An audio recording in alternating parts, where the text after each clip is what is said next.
Um português, um croata e um suíço entram à conversa num saloon empoeirado de Battle Creek. Tão, tão, tão. Eu vou guardar esse tan. Podes guardar, não há problema. Só não me peças é para repetir. Ora, então e aqui? O que é que vai ser? Olha, pode ser um café com leite, por favor. Bem-vindos a mais um Confé com Leite. Aqui estamos para mais uma sessão. Aqui nesta conversa nós temos aqui o Joca, o nosso querido pastor da Croácia. Olá, Olá, Joca. olá a todos. E temos também o Samuel Cunha, pastor na Suíça. Olá. Presente. Ora, muito bem-vindos a mais este Confé com Leite e temos uma surpresa para vocês. Nós vamos fazer não só um episódio isolado, como tem sido o hábito, mas vamos fazer uma série de episódios acerca de Ellen White. Não sabemos exatamente quantos ele terá, mas certamente vamos abordar temas que te vão interessar. Os pingos de leite vão ter que ficar um bocadinho em stand-by, porque com esta série vamos mudar um bocadinho o nosso formato, mas vamos ter uma nova rúbrica, era um Confé, por favor, em que nós vamos tentar responder a algumas perguntas que nos vão ser colocadas pelos nossos ouvintes.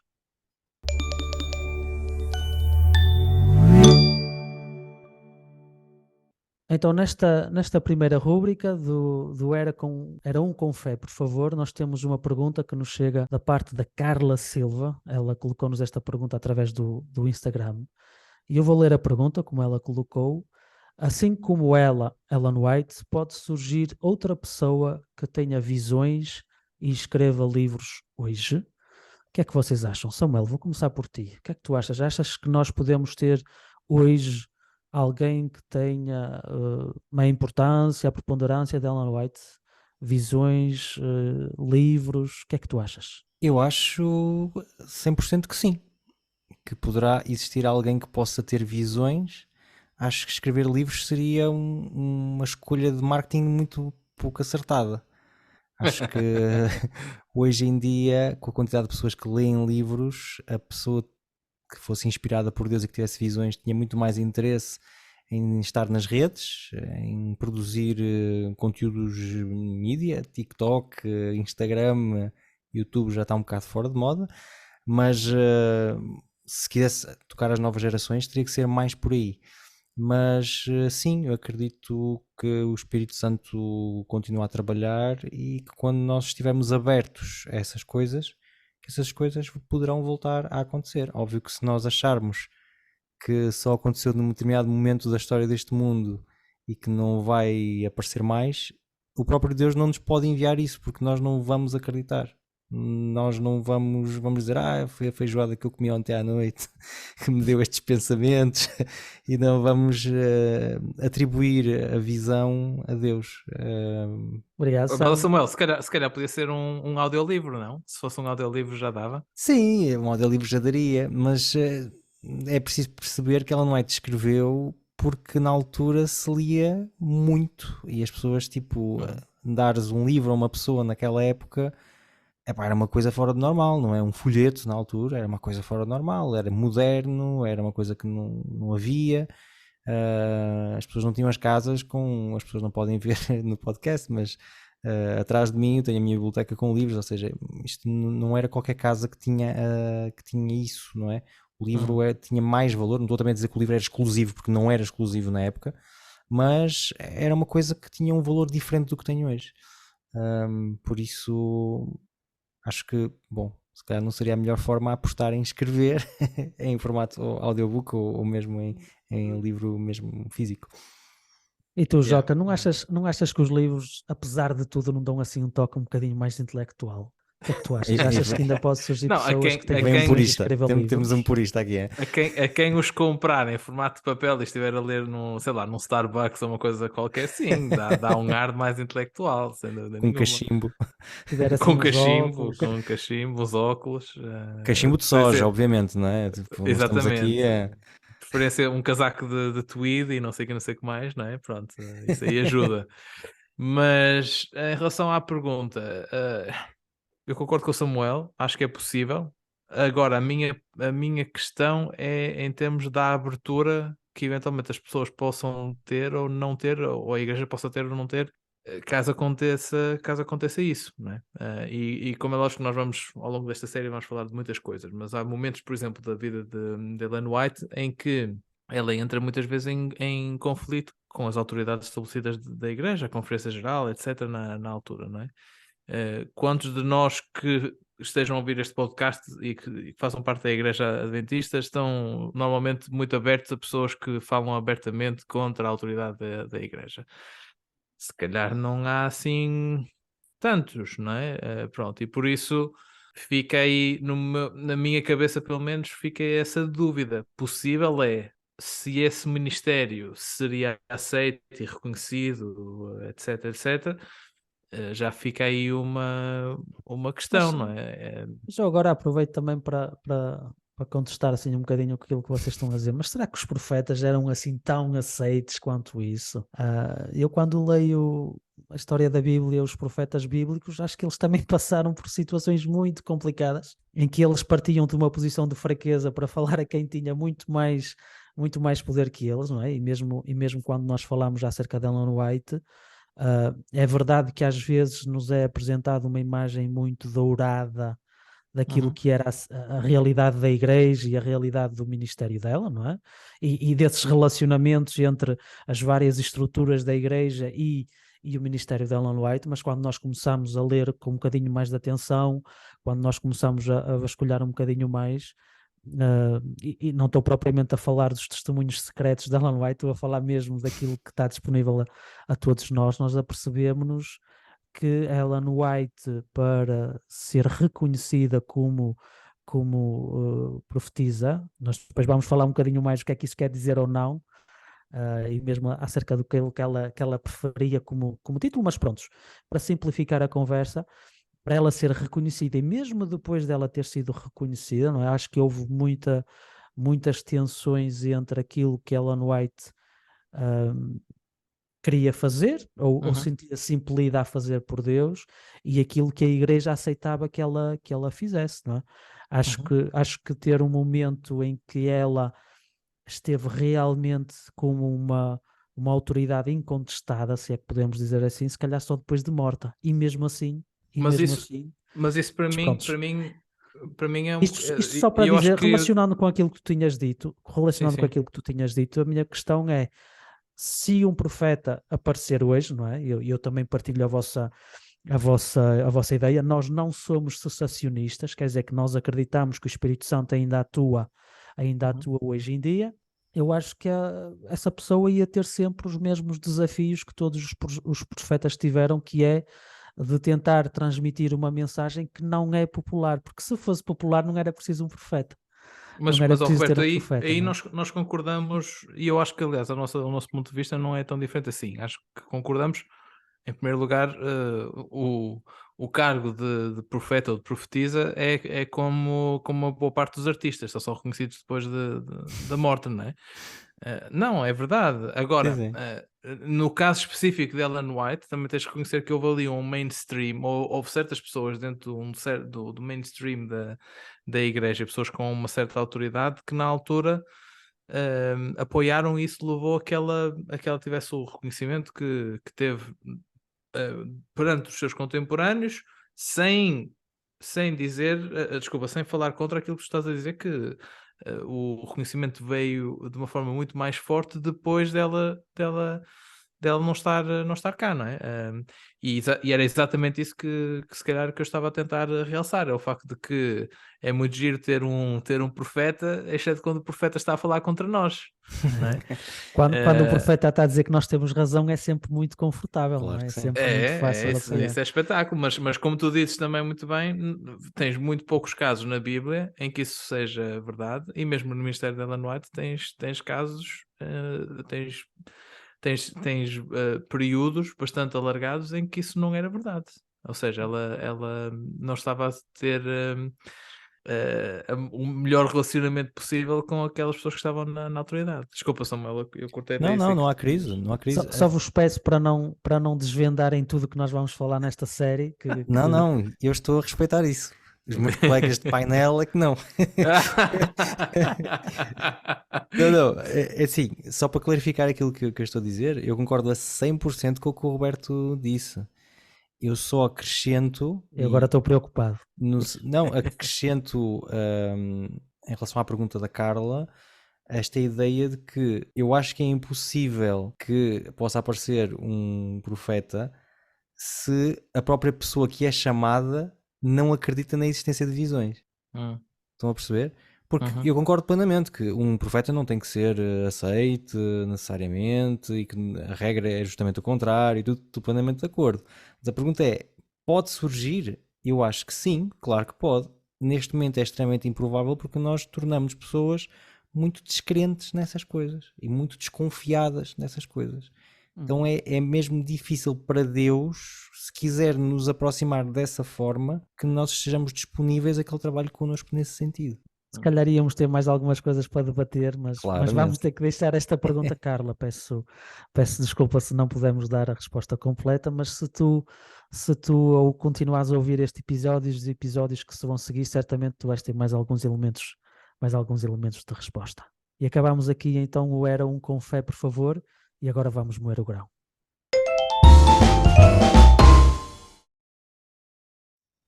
O que é que faz de Ellen White uma profetisa?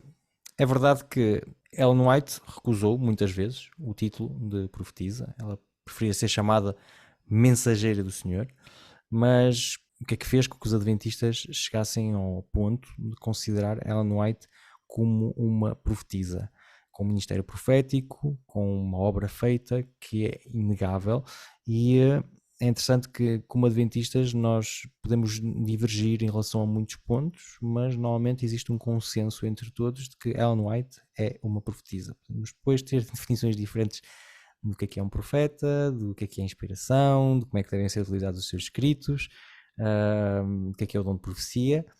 E é justamente estes temas que eu acabei de nomear aqui que nós vamos tentar dar uma resposta um pouco mais clara e vamos tentar falar justamente daquilo que é inspiração, não é? Normalmente nós partimos do princípio que um profeta é alguém que é inspirado por Deus, e queria pedir aqui aos meus queridos colegas, pastores, colegas de podcast, amigos, de poderem-me ajudar nesta reflexão de que como é que é a inspiração bíblica, no sentido lato, e hoje também, porque a inspiração, como o Joca diz muitas vezes e bem, não termina com o livro do Apocalipse.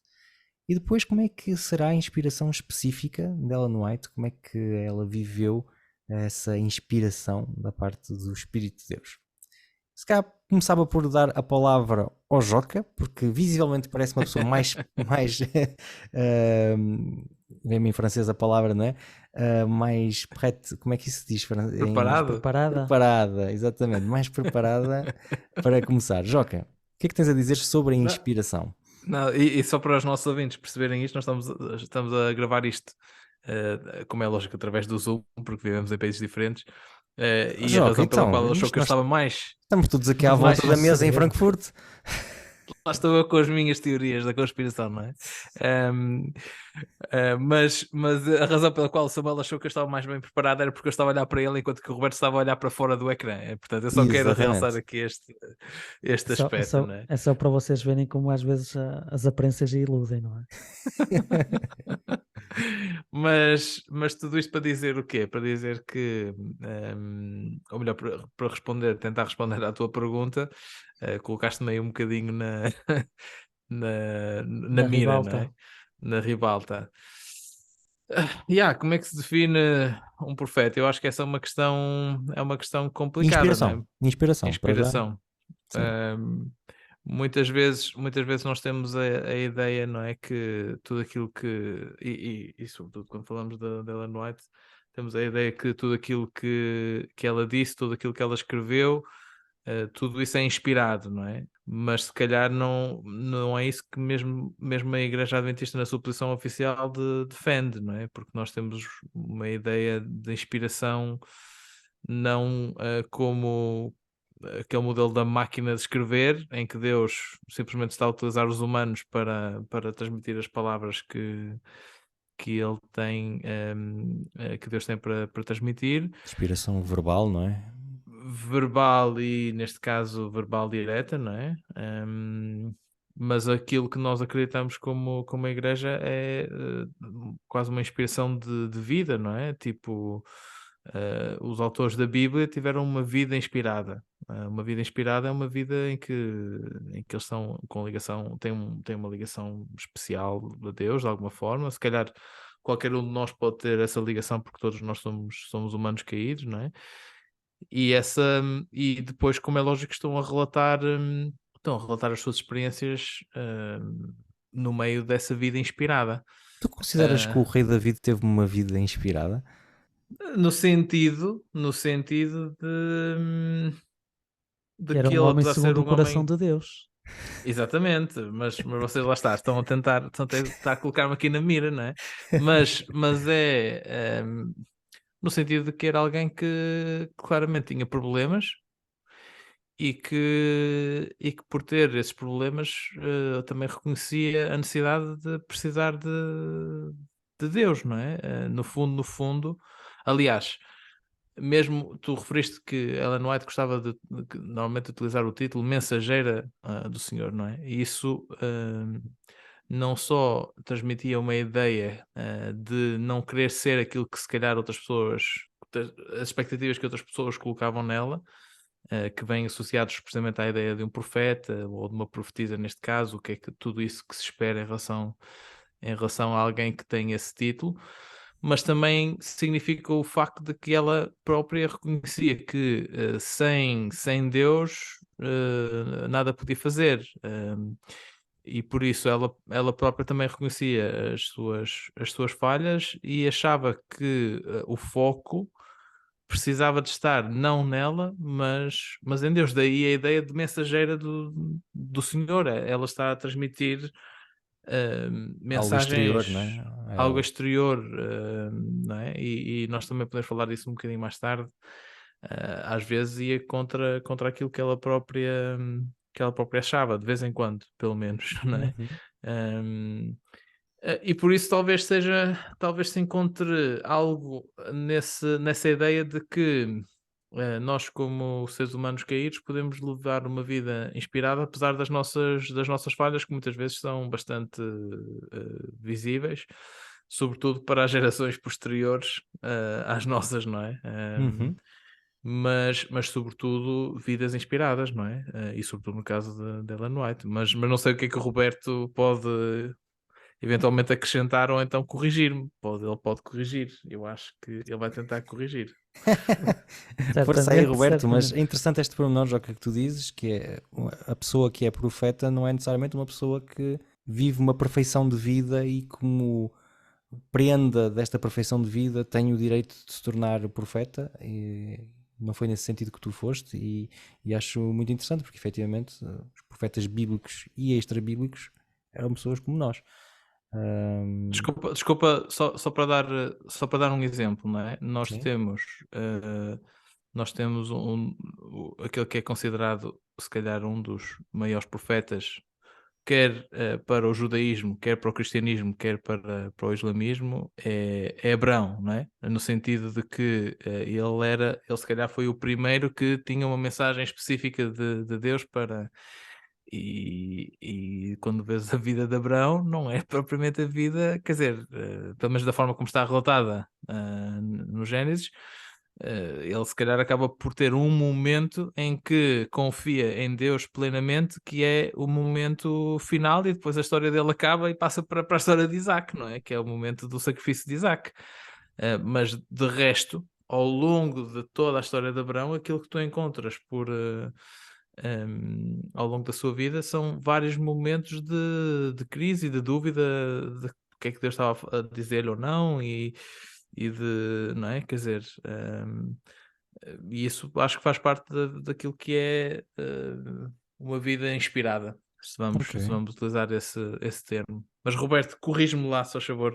Força, Roberto. Bem, eu queria fazer um disclaimer antes de avançar mais, Então. e este disclaimer fica presente para toda a série. Eu tive sempre uma relação muito complicada com Ellen White quando cresci na igreja adventista, Passei por quase todos os extremos que é possível. Só para dar um exemplo, com 12 anos o meu livro de leitura era O Grande Conflito antes de ir dormir, até chegar a um ponto em que eu não dava minimamente grande valor a Ellen White, até ao ponto em que cheguei a Colões e permitiu-me redescobrir um bocado Ellen White e ter, espero eu, um conhecimento um bocadinho maior acerca dela e uma apreciação diferente acerca dela. Estão a ver, ouvintes? Ellen White não tem problemas com Colonge e Colonge não tem problemas com Ellen White. Epá, estava aqui presa já há uns anos na garganta, tinha que dizer. Isso é tudo boatos. Mas pronto, para dizer que esta foi um bocado a minha experiência, foi sobretudo em Colões, a estudar, a ler, a meditar, a falar com colegas também, que me permitiu ter uma apreciação diferente da Ellen White. Feito este disclaimer, queria fazer o segundo, que a minha tese de mestrado foi sobre Ellen White e o tema específico que eu toquei foi como Ellen White apresenta a inspiração da Bíblia e pronto, não é? De forma um bocadinho indireta, um bocadinho como é que ela própria via a sua própria inspiração. Feito este disclaimer, eu agora vou então dizer... Corrigir o Joca. Bem, corrigir, não sei, talvez. Tenho um ponto, eu não sei se nós temos uma posição atual oficial votada a nível da Conferência Geral ou a nível de um órgão assim que seja representativo em relação à inspiração.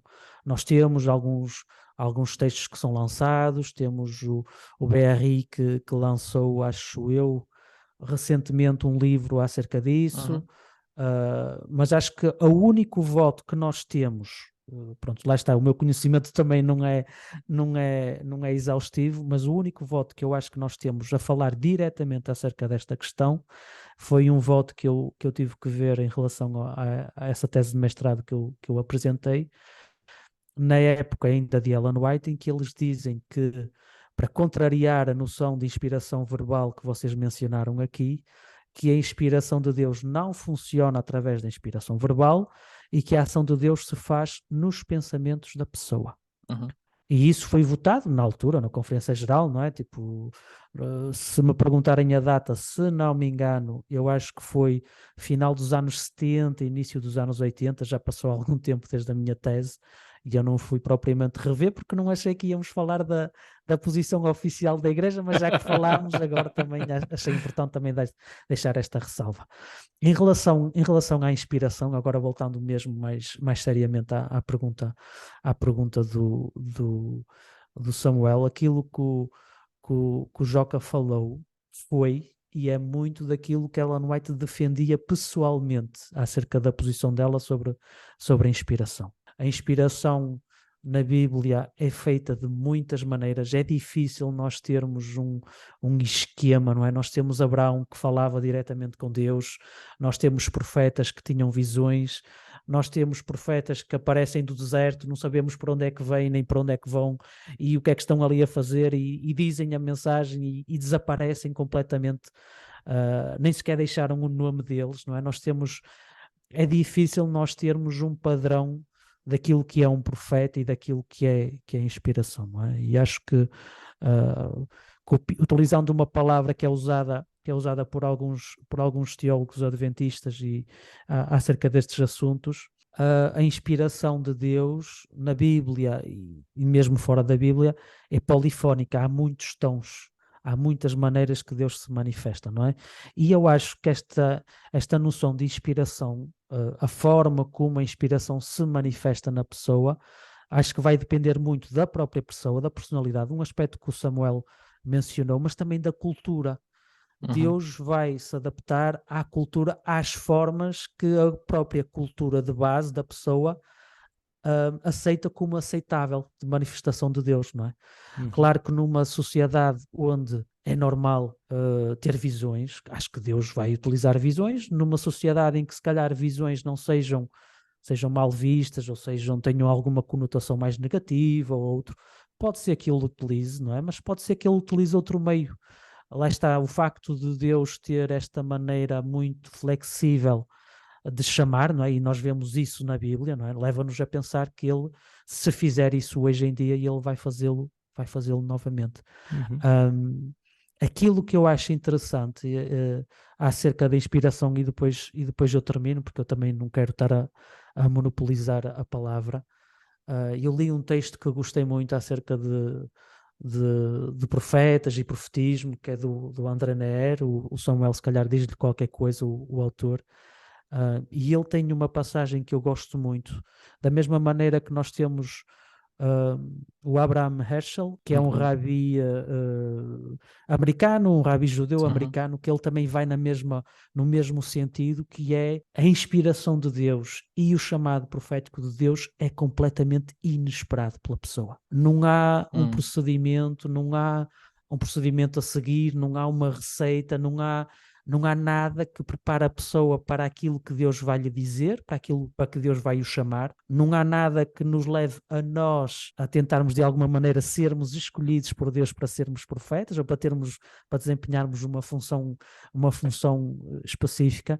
E ele dá uma ilustração que eu gostei muito, que é ser chamado por Deus, ser inspirado por Deus, é como um homem que é apanhado numa tempestade no meio do deserto durante o verão, uma coisa assim do género, não é? Tipo, tu és completamente apanhado desprevenido.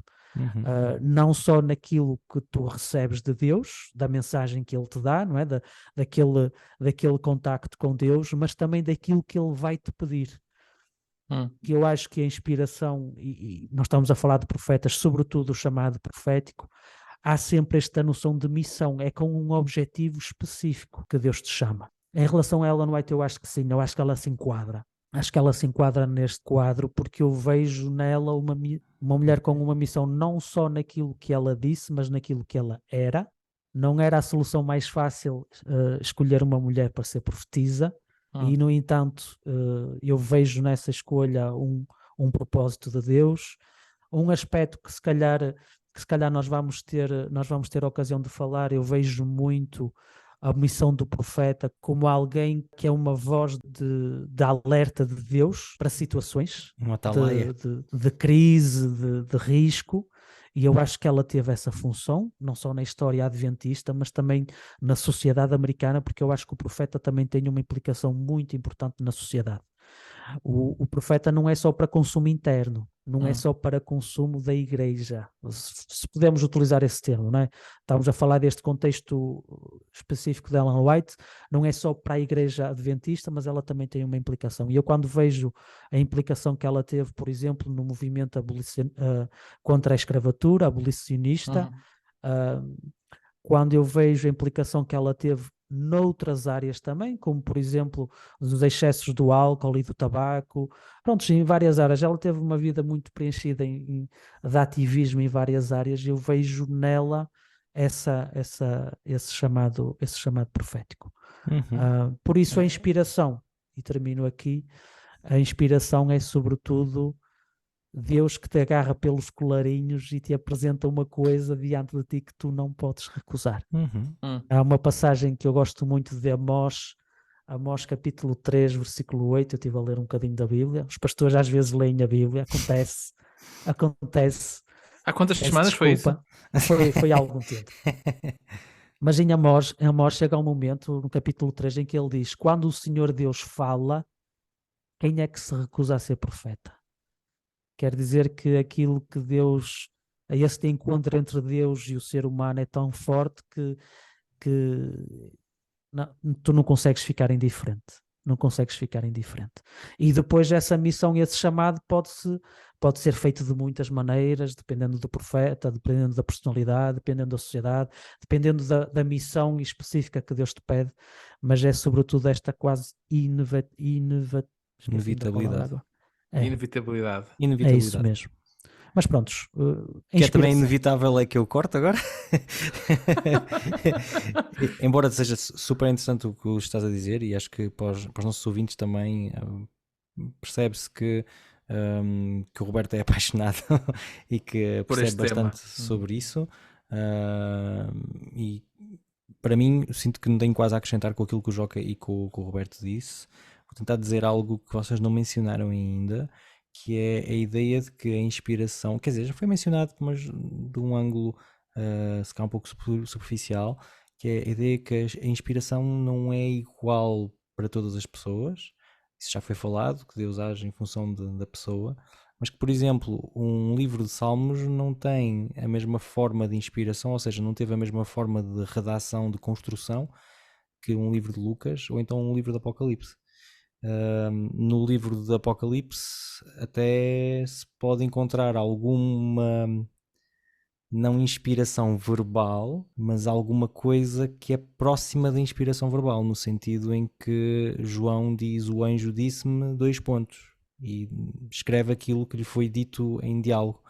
Esta fórmula também encontra-se também noutros livros da Bíblia em que os personagens bíblicos tiveram diálogos ou com anjos ou com Deus diretamente, que são coisas que vão, que vão, são um pouco diferente da inspiração de pensamento, são mais a narração de uma interação entre o divino e o humano, ou então o espiritual e o humano. Mas, meus amigos, temos que passar para o nosso segundo capítulo.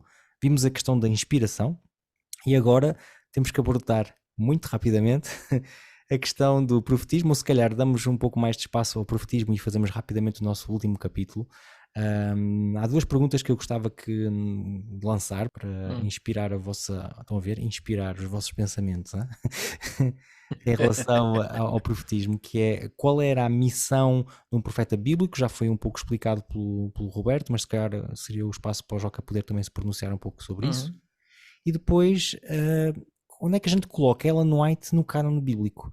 Será que, da mesma forma que na Reforma se achava que os livros de Lutero deveriam ser acrescentados à Bíblia, será que nós, como adventistas, devíamos colocar-o aos pés de Cristo depois do Apocalipse nas nossas Bíblias? E se calhar depois o grande conflito e termos umas Bíblias um pouquinho mais grossas, mas mais fiéis ao novo cânon? Deixo-vos esta provocação e passa a bola ao Joca neste momento para ver o que é que ele tem a dizer. Lá está, a mira continua, não é? Portanto, Não há mira, eu tenho de fazer falar. Batata quente. Então eu posso passar para o Roberto primeiro. Não. Vamos falar um bocadinho sobre, se calhar começar pela missão dos profetas. Eu acho que é importante nós reconhecermos que muitas vezes quando nós falamos sobre profetas e profetisas, temos a ideia de pessoas que veem o futuro, não é? Aliás, mesmo na cultura popular e, portanto, na sociedade à nossa volta, é um bocadinho essa a ideia que Um oráculo. passa. Um oráculo, exatamente. Mas aquilo que nós vemos na maior parte dos casos nos profetas não é isso, mas sim alguém que, e voltamos à história da mensageira do Senhor, não é? Mas alguém que traz uma mensagem para alguém, ou para o povo, ou para, portanto, ou para uma pessoa específica, ou para o povo, ou para as autoridades, etc, não é? Regra geral, na maior parte dos casos, no Antigo Testamento, é isso que acontece. E sim, é verdade que, pelo menos em algumas dessas situações, há normalmente um aspecto de futurologia, digamos assim, no sentido de, epá, se vocês não se arrependerem, vai acontecer isto, ou pode acontecer isto, ou vocês se arrependerem, o nosso o relacionamento entre Deus e o povo vai passar a ser muito melhor, etc, não é? Mas nós normalmente, portanto, temos que fazer um bocadinho a distinção entre aquilo que é a profecia, digamos assim, pura e dura, e a profecia apocalíptica. A profecia apocalíptica, regra geral, focada no futuro, com possíveis aplicações para contextos específicos, como também o Roberto estava a referir. E normalmente a maior parte dos profetas na Bíblia tinham tido uma função muito mais ligada precisamente à comunidade, como o Roberto também referiu, à comunidade para a qual tinham sido enviados, não é? Pelo menos essa é a forma como eu vejo esse aspecto. A segunda pergunta, Samuel, desculpa lá. Era onde é que a gente coloca Ellen White na questão do cânon? Exatamente, o cânon. Será que é uma profetisa mais pequena? Tem lugar na Bíblia? Não tem lugar na Bíblia? Para mim essa pergunta está clara no sentido de que ela própria responde, não é? Portanto, a própria Ellen White responde a essa pergunta várias vezes ao longo do seu ministério, e aquilo que ela acaba por se chamar ela própria a luz pequena, quer dizer, é conhecido esse texto, não é? A luz pequena que aponta para a luz maior, não é? Portanto, eu acho que seria muito difícil nós dizermos assim, olha, Ellen White agora vai entrar no canon, quando a própria Ellen White disse que não queria entrar no canon, não é? Há muita coisa que ela não é te diz e que a gente não, que a gente não Não faz, né? faz. Pronto, mas Seria de mais qualquer uma. forma, não é? De qualquer forma, é importante reconhecer esse contexto também e reconhecer a intenção das palavras e das ações dela. Há uma história famosa em relação à última vez que a Ellen White falou em público, que foi numa Assembleia da Conferência Geral, creio que 3 ou 4 anos antes de falecer. Portanto, ela faleceu, se não estou em erro, em 1915, e portanto isto deve ter sido 1912, 1911, mais ou menos por aí. Ela teve o sermão sábado de manhã, e conta-se que ela terminou o sermão, desceu do púlpito, voltou atrás, pegou na Bíblia e disse: irmãos, recomendo-vos este livro, não é? E eu acho que quando ela fez isso, ela sabia exatamente o que é que estava a passar, não é? Ela percebia o significado daquilo que estava a fazer, e o que ela, na minha interpretação, aquilo que ela estava a fazer era precisamente rejeitar algumas das intenções que já havia dentro de determinadas fações do Adventismo na altura, de considerar igual, ou então, ou até em alguns casos, pelo menos de forma prática, superior à Bíblia, e dizer, não, é para a Bíblia só, ok? E por isso, para mim não faz sentido falar de um aumento do cânon. Essas são as Ok. razões que me levam a concluir isso, não é? Uhum. Mas eu sei que o Roberto gostava de acrescentar alguns livros ao canon, não é? Sobretudo o favorito dele dos anos de adolescência. Esse ponto Não, não, não, marcou-te. não, não. É Não, que não, não é eu o acho, único, eu acho que a Bíblia também. está bem como está. Quando tinha 12 anos também lia Um Grande Conflito antes de dormir. Eu lia sobretudo a parte histórica, que era a parte que me atraía mais, a parte escatológica eu deixava sempre para o último. Em relação às perguntas que o Samuel O que é fez, bom, acho que é bom deixar a escatologia sempre para o último, não é? é sempre o melhor. É a minha recomendação, comecem no início e leiam os capítulos sempre pela ordem. Joca, terminaste? Não sei se querias dizer mais alguma coisa. Não, eu estou-te a passar a batata quente. Então pronto, passa aí a batata então. Eu sou batateiro. Em relação à missão do profeta, pronto, não vou acrescentar muito àquilo que eu disse, só acrescentar uma coisinha mesmo muito rápida, que é essa missão, apesar de ser diferente de profeta para profeta, passa sempre por uma mensagem, como o Joca disse, há sempre essa noção de uma palavra que o profeta tem que dizer da parte de Deus a alguém. Qual o lugar de Ellen White no canon? Eu estou de acordo com o Joca, com aquilo que ele diz, que mesmo Ellen White, para ela era claro, não é? Não havia grande problema nesse sentido, mas também estou de acordo com o Samuel, que às vezes parece que não é bem assim tão claro para algumas pessoas da nossa igreja. É verdade. E eu vejo isso, eu vejo essa problemática, qual é o sítio de Ellen White e o canon, a relação entre a Bíblia e Ellen White, por exemplo, quando nós vemos, se calhar, pregações em que a Bíblia se aparece, ou se calhar nem sequer aparece como conteúdo, e nós temos que citações de Ellen White. Acho que certamente já ouvimos casos ou já assistimos a pregações desse estilo, ou quando, por exemplo, a Ellen White é utilizada como Arma de arma de arremesso. arremesso para bloquear qualquer discussão, qualquer diálogo que seja feito acerca de um texto ou de outro assunto qualquer que toque na igreja ou na nossa vida pessoal e tudo mais. E eu vejo muito dessa tendência de fazer de Ellen White um canon, um segundo canon, ou então um acrescento ao canon. E acho que é importante que nós consigamos fazer bem essa diferença. Lá está. Para Ellen White, se calhar, não havia esse problema, mas infelizmente acho que para muitas pessoas pode ser um problema. E acho que é importante nós percebermos que Ellen White não substitui o canon, Ellen White não é um acrescento, Ellen White não é uma explicação do canon. A Ellen White simplesmente é uma profetisa que serve uma missão específica, para uma época específica, para um povo específico,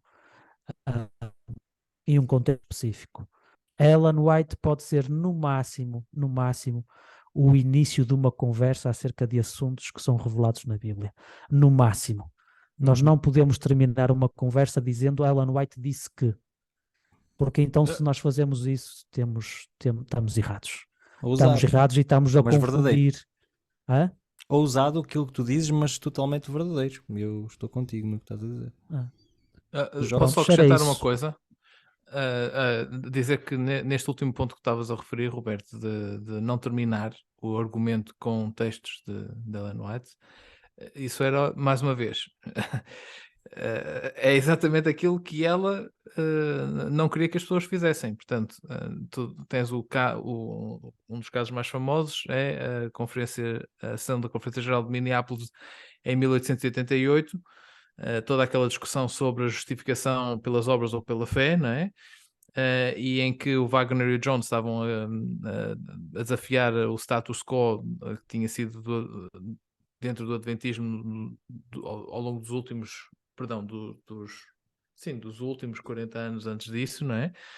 E aquelas pessoas que estavam a defender a perspectiva da justificação pelas obras estavam a tentar utilizar os textos dela para justificar isso, e ela disse várias vezes: não, vão à Bíblia, encontrem os vossos argumentos na Bíblia. Se encontrarem os vossos argumentos na Bíblia, tudo bem, mas não vão utilizar os meus textos para utilizar como, lá está, mais uma vez, arma de arremesso, só para manter a posição que vocês querem manter, não é?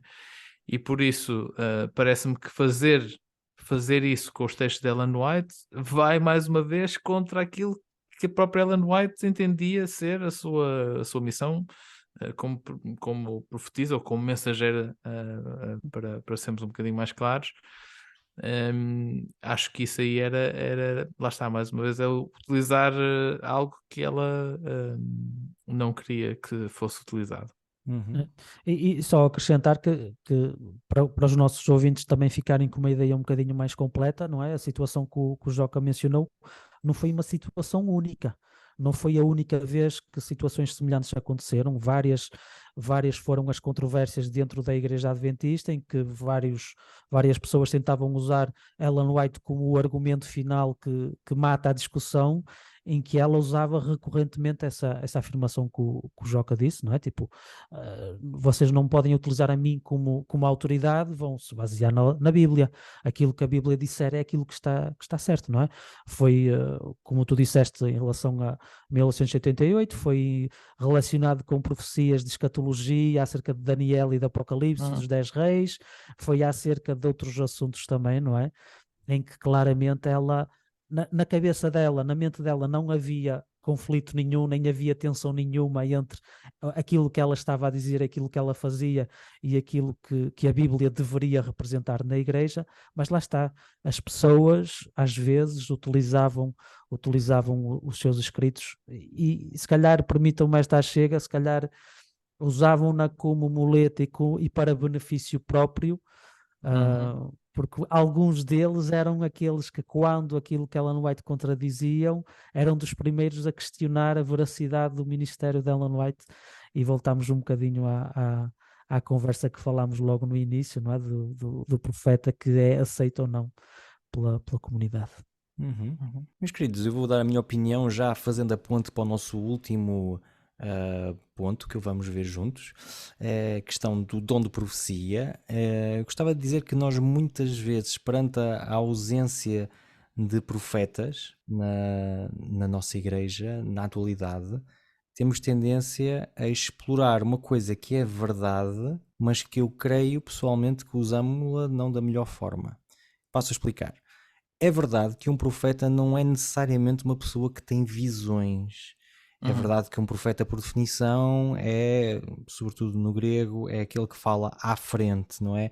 É aquele que tem a mensagem e que partilha essa mensagem. Mas é verdade também que, biblicamente, nós temos a impressão que há uma diferença entre alguém que tem uma mensagem da parte de Deus, ou que transmite uma mensagem da parte de Deus, e alguém que é profeta. dá uma sensação que são coisas um pouco distintas, e acho que muitas vezes nós tentamos resolver o problema de falta de profetas contemporâneos com questões oratórias, dizer sim, temos profetas, então eu sou profeta, sou pastor, não é? Quando eu prego é um exercício de profecia. Ok, isto não é totalmente mentira, mas eu acho que eu estou a mentir com a verdade. Ou seja, estou a usar um argumento que é verdade, mas que está a excluir uma parte grande daquilo que é a obra profética, justamente a questão de ter uma comunicação com Deus mais do que a oração e o estudo da Bíblia. Então, com este lançamento, queria que falássemos um pouco ainda sobre o dom de profecia. Vai ter que ser rapidamente, meus amigos, sobretudo sobre a expressão espírito de profecia, que se encontra no famoso texto de Apocalipse 19:10 e que para muitas pessoas, tenho que ter cuidado com as minhas palavras, para muitas pessoas é uma das características da igreja remanescente. Queria-vos perguntar como é que vocês veem o dom de profecia hoje na nossa igreja contemporânea. Resume-se Ellen White? Ellen White é o espírito de profecia? Ou será que há possibilidade para mais algum tipo de reflexão neste sentido? Quem é que gostaria de se lançar? Roberto, força. Para não estar sempre o Joca na mira da verdade. Na vida da verdade, é um podcast que nós não consumimos. Queria acrescentar só uma coisita antes de responder às tuas perguntas, de dizer que eu acho que tu tens razão. Estou de acordo contigo num aspecto, Samuel, e gostaria de fazer esta pequena chega. É verdade que a missão profética pode ser bastante diversa, não é? Mas é muito interessante quando nós vemos especificamente aquilo que levou os primeiros adventistas ou que faziam parte do movimento milerita a aceitarem Ellen White, foi especificamente por causa das visões que ela teve, e isso é que deu de alguma maneira credibilidade àquilo que ela tinha para dizer, e isso também nós não podemos esquivarmos essa resposta, não é? Claro que por vezes Deus age, e eu acredito que ele ainda age dessa maneira muito específica e muito declarada. Agora lá está, eu volto também àquilo que eu disse, será que a cultura deles não estava mais sensível a esse tipo de fenómenos? Será que isso também não facilitou? Prontos, uma questão que eu acho que nunca vamos conseguir resolver definitivamente, mas essa pequena chega porque achei que era importante de mencionar isso. Especificamente acerca da Apocalipse 19, versículo 10, o dom de profecia. Quando nós vemos o seguimento do livro de Apocalipse, nós temos a menção, pronto, depois nós vamos ver que é mencionado de formas ligeiramente diferentes através do Apocalipse, mas acho muito difícil nós aplicarmos este termo simplesmente a Ellen White.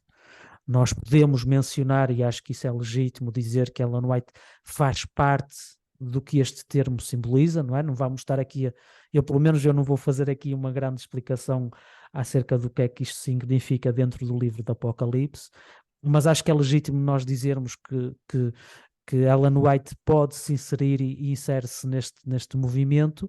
Agora, limitar o espírito de profecia, como é mencionado em Apocalipse 19, e dizer que isto é igual a Ellen White, acho que é de um anacronismo gritante. E é abusivo. É abusivo, não é? E é nós chegarmos à Bíblia e com a nossa realidade impormos à Bíblia e dizermos que a Bíblia está a dizer algo que ela não está a dizer. João, quando escreveu este texto, não estava a pensar em Ellen White. Ele não teve uma visão de Ellen White em 1800 e no século 1800. Tu não sabes o que é que eu estava a pensar ou não. Devia estar a pensar na esposa dele, não ia estar a pensar em Ellen White. Não, o que é que eu estava a pensar? Eu estava a pensar não é? Lá em Patmos sozinho. Mas acho claramente que nós muitas das vezes, quando explicamos este texto, quando nós explicamos alguns dos aspectos da especificidade do ministério de Ellen White, acho que usar este texto para justificar o ministério de Ellen White, acho que não é correto. Acho que não é correto e não faz sentido. Mesmo dentro daquilo que o Apocalipse tenta dizer, acho que não faz muito sentido. É só aproveitar o que estás a dizer para dizer uma coisa aos nossos auditores, aos nossos ouvintes. Auditores é francês. não é correto dizer que Ellen White é o espírito de profecia. Não é correto. Não funciona. Porque se eu chamo Ellen White o espírito de profecia, estou a fechar esse espírito mesmo numa caixa. Nós devemos, na nossa maneira de falar na igreja, não chamar ela não é de espírito de profecia. Não porque eu estou a dizer que ela não é inspirada, ela é inspirada, acho que já perceberam que toda a gente aqui à volta da mesa Em acredita Zurique, não é? Exato, em Zurique ou Frankfurt.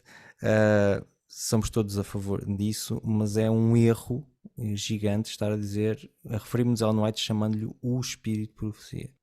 Porque não é correto, não é correto dizer isso, e justamente pode fechar a porta a que o espírito de profecia possa se manifestar hoje noutras pessoas que não Ellen White. Sim. E voltámos um bocadinho à pergunta que a Carla tinha colocado no início, não é? Sim. Se acreditamos que Deus, através do Espírito Santo, pode ainda se manifestar através de um profeta hoje em dia, não podemos resumir isso simplesmente àquilo que Ellen White fez já há 150 anos, quase. Sim. Joca, última intervenção antes das nossas notas finais. Sim, não, eu queria só dizer que é engraçado que nós muitas vezes pensamos no movimento adventista como um movimento profético, não é? E eu acredito que eventualmente que há amplitude para dizer que o espírito de profecia em Apocalipse 19:10 que se possa referir até a um movimento, certo? Portanto, o povo tem o espírito de profecia, ok? Portanto, é um movimento profético. A forma como definimos o que é que isso significa depois na realidade ou não, aí pode estar aberto e também não tenho problemas aberto a interpretações ou um bocadinho mais fechado a interpretações. Aí também não tenho problemas em dizer que Ellen White se pode inserir aí, mas concordo com aquilo que vocês disseram, que não se limita, ou pode não se limitar apenas a isso, não é? E só para dar um exemplo, e voltando àquilo que era a função dos profetas no Antigo Testamento, não é? Se realmente a função dos profetas, em muitos casos, era falar, como se diz no inglês, dizer as verdades às autoridades, não é? Falar a verdade ao poder, quando nós, como pastores da igreja, por exemplo, temos que reconhecer que de alguma forma somos pelo menos parte dessa estrutura de poder. E ter pessoas que se calhar às vezes discordam de nós, não naqueles temas, não estamos a falar de temas Acessórios. acessórios, não é? Mas às vezes ter alguém que se calhar até mesmo fora do contexto da igreja e da estrutura da igreja pode dizer assim: epá, mas olha lá, mas vocês já não pensaram nisto desta forma? Se calhar não era melhor esse processo estar a fluir um bocadinho mais nesta direção do que naquela. Às vezes isso também pode ser, para mim, pelo menos pode ser uma expressão do espírito de profecia, algo que nos faz pensar e que nos faz recalcular a forma como fazemos as coisas, a forma como estamos na vida, a nossa ligação com Deus ou a ligação dos nossos membros com Deus, e que nos faz, no fundo, ter que responder de alguma forma, não é? Voltando àquela citação que o Roberto dizia quando alguém é chamado, e utilizando aqui de forma um bocadinho fora de contexto, mas quando nos deparamos com algo que faz parte do espírito de profecia, é tão forte que nós não podemos deixar de responder, não é? E por isso, às vezes fica-me a minha questão se nós realmente somos um movimento profético nesse sentido, de conseguir apresentar certas mensagens ao mundo, que são mensagens que são completamente atuais, relevantes, que têm um impacto na vida das pessoas e que elas não conseguem ignorar, ou se algumas vezes se calhar já perdemos esse sabor, digamos assim, não é? Super interessante. E por isso, até que ponto é que, se é verdade que nós somos um movimento profético e que por isso cumprimos eventualmente esta profecia ou a interpretação da profecia de Apocalipse 19:10, será que realmente ainda continuamos a ser um movimento profético, ou acabamos por colocar este espírito de profecia tão dentro de uma caixa, como o Samuel estava a dizer, que que perdemos um bocadinho esse sabor. Não sei se me fiz entender, talvez seja um bocadinho, Pelo menos para um mim, bocadinho sim. confuso, mas Pareceu-me bastante claro. Bastante claro. Então, passamos agora às nossas notas finais e queria-vos pedir que, numa frase, a vossa nota final respondesse à pergunta que lançou a nossa reflexão. O que é que faz de Ellen White uma profetisa? Roberto? O que faz dela White uma profetisa? Alguém que sempre apresentou Jesus como a nossa maior referência. Ok, fixe. Joca? ok. Para mim, alguém que muitas vezes contra a corrente, quer fosse a corrente da sociedade em geral, quer fosse a corrente da autoridade da própria Igreja do Movimento Adventista, não teve medo de falar verdades ao poder. Ok. Para mim, Ellen White, uma profetisa, vai parecer redundante, mas porque recebeu o dom de profecia, o dom espiritual da profecia. Está moído o grão. Passo a palavra para o nosso querido Roberto. Aqui está, chegamos ao fim do nosso episódio, espero que tenham gostado. Gostaria apenas de relembrar que este é o primeiro episódio de uma série que vai abordar várias questões acerca da Ellen White, por isso não percam o próximo. Não percam também a ocasião de nos seguir no YouTube, seguir no Spotify. Não se esqueçam de deixar as vossas perguntas. E eu gostaria apenas de deixar o tema para a próxima vez: Ellen White e a identidade adventista. Sai sempre na primeira sexta-feira do mês, não se esqueçam. Aqui foi o Confé com Leite e até breve. Este Confé com Leite foi moído no dia 19 de fevereiro de 2023.